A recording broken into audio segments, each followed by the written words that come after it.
নিউজিল্যান্ডের সাদা বলের কোচিং থেকে সরে দাঁড়ানোর ঘোষণা দিয়েছেন গ্যারি স্টিড। আজ মঙ্গলবার জানিয়ে দিয়েছেন আর কিউইদের টি-20 ও ওয়ানডে কোচ হিসেবে দায়িত্ব পালন করবেন না, তবে টেস্ট ক্রিকেট থেকে এখনও চূড়ান্ত সিদ্ধান্ত নেননি। এক মাসের মধ্যে সেটিও জানিয়ে দেবেন 53 বছর বয়সী এই কোচ। 2018 সালে মাইক হেনসেনের স্থলাভিষিক্ত হওয়ার পর থেকে নিউজিল্যান্ডের 3 ফরম্যাটেই কোচের দায়িত্ব পালন করে আসছেন স্টিড। দীর্ঘদিন দায়িত্ব পালনের পর অবশেষে অবসরে যাচ্ছেন তিনি। স্টিড বলেন, আমি কিছুদিন ভ্রমণ জীবন থেকে দূরে থাকতে চাই এবং নিজের ভবিষ্যৎ নিয়ে ভাবতে চাই। আমার লক্ষ্য ছিল কম অভিজ্ঞতা সম্পন্ন একটি দলের সঙ্গে ভালোভাবে মৌসুম শেষ করা।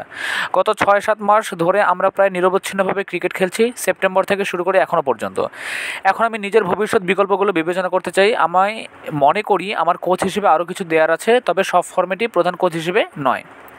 নিউজিল্যান্ড ক্রিকেট জানিয়েছে আগামী সপ্তাহে কোচ নিয়োগের জন্য বিজ্ঞাপন দেবে, তবে সব ফরম্যাটের জন্য আলাদা কোচ নিয়োগ দেবে কিনা তা এখনও স্পষ্ট করেনি সংস্থাটি।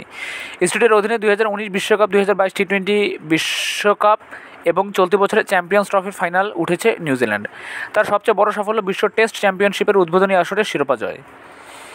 এক বিবৃতিতে এনজেডসির হাই পারফরমেন্স কর্মকর্তা ব্রায়ান স্ট্রোনাচ বলেন, গ্যারির পারফরমেন্স দীর্ঘ সময় ধরে প্রশংসনীয় ছিল। তিনি নিজের ভবিষ্যৎ নিয়ে চিন্তা করার জন্য সময় চাচ্ছেন, এতে আমরা সন্তুষ্ট। এই মুহূর্তে আমাদের পক্ষে সব ফরম্যাটের জন্য একক কোচ অথবা বিভক্ত কোচিং কাঠামোর কোনো চূড়ান্ত সিদ্ধান্ত হয়নি। প্রার্থীদের আবেদন দেখেই পরে চূড়ান্ত সিদ্ধান্ত নেব। উল্লেখ্য, আগামী জুনে গ্যারি স্টিডের বর্তমান চুক্তির মেয়াদ শেষ হবে। নতুন বিজ্ঞপ্তি দেওয়ার ফের আবেদন করবেন কিনা সেটি এখনও জানাননি স্টিড।